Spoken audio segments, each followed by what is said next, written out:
পাথর প্রতিমায় কুমির আতঙ্ক যেন ছাড়ছে না এলাকাবাসীকে। মাঝে মাঝে কুমির ঢুকে পড়ছে লোকালয়ে, গৃহস্থের পুকুরে কিংবা খালে।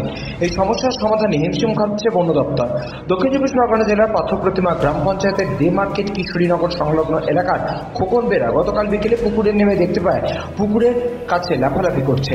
পুকুর থেকে উঠে মাছ কেন লাফাচ্ছে লক্ষ্য করতে চক্ষু চড়ক গাছ বিশাল একটি কুমির। আতঙ্কে চিৎকার শুরু করে খোকন বেরা। আতঙ্ক ছড়িয়ে পড়ে এলাকায়। খবর দেওয়া হয় ভাগবতপুর রেঞ্জের বন দপ্তরের কর্মীদের। কিছুক্ষণের মধ্যে বন দপ্তরের কর্মীরা স্থলে পৌঁছে পুকুরটিকে জাল দিয়ে ঘিরে দেয়। গতকাল থেকে সারা রাত্রি ধরে কুমির ধরার জন্য বারবার জাল টানতে থাকে।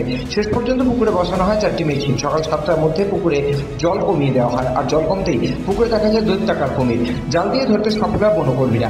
কমিটিকে ইতিমধ্যে ভাগবতপুর কুমির প্রকল্পে নেওয়া হয়েছে। সেখানে স্বাস্থ্য পরীক্ষা করার পর ভাগবতপুর প্রকল্পে রাখা হবে কুমিরটিকে। কিন্তু বারবার কেন নদী ছেড়ে লোকালয়ে কুমির আসছে তাই নিয়ে চিন্তিত বন দপ্তর।